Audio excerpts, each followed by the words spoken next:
కాంగ్రెస్ వైపు కేసీఆర్ చూపు. చెన్నై నుంచి మార్పు సంకేతం. తెలంగాణలో ఎన్డీఏ కూటమి పాగా వేస్తోందా? చంద్రబాబు వ్యూహమేంటి? రాజకీయ మౌనం పాటిస్తూ అప్పుడప్పుడు పార్టీ క్యాడర్కు సంకేతాలు పంపుతున్న గులాబీ దళపతి కేసీఆర్ తీరు ఆ పార్టీలో ఇప్పుడు చర్చకు దారితీస్తోంది. ఎందుకంటే కేసీఆర్ ఎప్పుడూ లేనిది ఇటీవల చంద్రబాబు గురించి ఎక్కువగా మాట్లాడుతున్నారు. ఆయన ఎన్డీఏ కూటమిగా తెలంగాణలో అడుగు పెడుతున్నారని కూడా ఆరోపిస్తున్నారు. తాను ఒంటరిగానే పోటీ చేస్తానని, అధికారంలోకి వస్తానని చెబుతున్నారు. అసలు చంద్రబాబు పొత్తులతో పోల్చుకోవాల్సిన అవసరం కేసీఆర్ కు లేదు. కానీ రాజకీయ నాయకుల మాటలకు అర్థాలే వేరు అన్నట్లుగా ఆలోచిస్తే కేసీఆర్ మాటల్లో లోతైన అర్థం ఉంటుందన్న అభిప్రాయం వినిపిస్తోంది. తెలంగాణలోనూ ఎన్డీఏ యాక్టివ్ అవుతుందన్న ఆందోళన కేసీఆర్ లో కనిపిస్తుంది అన్నది రాజకీయ వర్గాల అంచనా. ఎన్నికల్లో గెలుపు అనేది గెలుపే. అది కూటమిగా గెలిచారా, ఒంటరిగా గెలిచారా అన్నది చర్చించుకోవడానికి మాత్రమే పనికొస్తోంది. ఒంటరిగా పోటీ చేసి ఓడిపోయి కూటమిగా ఉంటే గెలిచేవాళ్లమని అనటం ఎంత తెలుగు తక్కువతనమో, వాళ్లు కూటమి కాబట్టే గెలిచారని ఓడిన వాళ్లు ఫీల్ కావడం కూడా అంతకంటే ఎక్కువ చేతకానితనం అవుతుంది.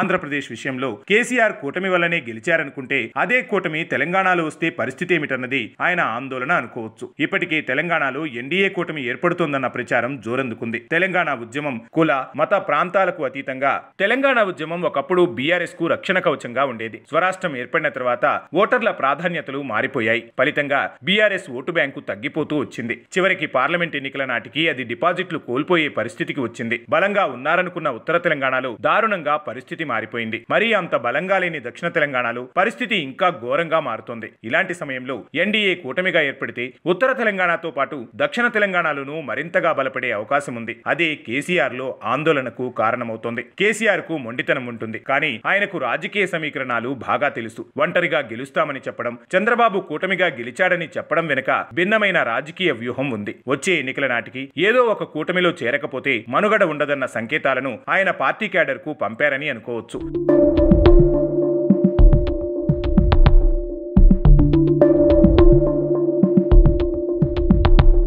భారతీయ జనతా పార్టీ కేసీఆర్ తో జతకట్టడానికి సిద్ధంగా లేదన్న ప్రచారం మధ్య ఆయనకు ఉన్న ఒకే ఒక ఆప్షన్ కాంగ్రెస్. ఈ దిశగా చెన్నై సమావేశం ద్వారా ఓ అడుగు ముందుకేశారని అనుకోవచ్చు. ఆ సమావేశం జరుగుతున్నప్పుడు ఈ కమెంట్స్ చేశారు గులాబీ దళపతి కేసీఆర్. నియోజకవర్గాల పునర్విభజనలో దక్షిణాదికి అన్యాయం జరుగుతోందని చెన్నైలో నిర్వహించిన సమావేశం తెలంగాణ రాజకీయాల్లో మార్పులు తీసుకొచ్చే సూచనలు కనిపిస్తున్నాయి. ఇండియా కూటమిలో కీలకమైన పార్టీ డీఎంకే. ఆ పార్టీ ఓ విధానాన్ని తీసుకుని సమావేశం ఏర్పాటు చేస్తోంది. కాంగ్రెస్ కూటమిలోని పార్టీ కాబట్టి కాంగ్రెస్ సీఎం హాజరయ్యారు. కేటీఆర్ కూడా డీఎంకే నేతలు వచ్చి పిలిచినప్పుడే వస్తానని చెప్పారు. ఆ ప్రకారమే ఆ మీటింగ్ కు హాజరయ్యారు కేటీఆర్. ఈ సమావేశం ఎజెండా బీజేపీని టార్గెట్ చేయడం. అదే జరిగింది. బీజేపీ దక్షిణాదికి అన్యాయం చేస్తుందని అందరూ వాదించారు. ఈ వాయిస్ వినిపించిన వారిలో కాంగ్రెస్, బీఆర్ఎస్ కూడా ఉన్నాయి. చెన్నై సమావేశం తర్వాత తెలంగాణ సమీకరణాలు మారిపోయే సూచనలు కనిపిస్తున్నాయి.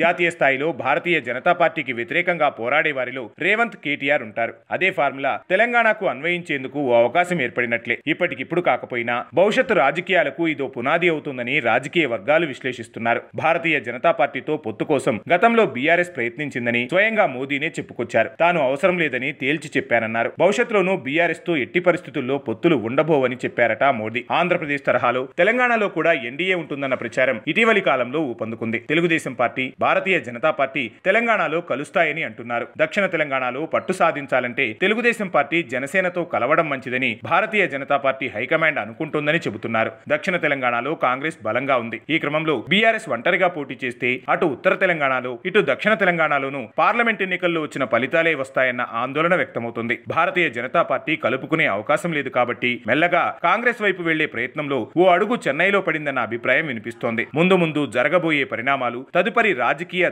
దిశను మార్చే అవకాశం ఉందంటున్నారు రాజకీయ విశ్లేషకులు. చూడాలి మరి కేసీఆర్ వ్యూహం ఎలా ఉండబోతోందో.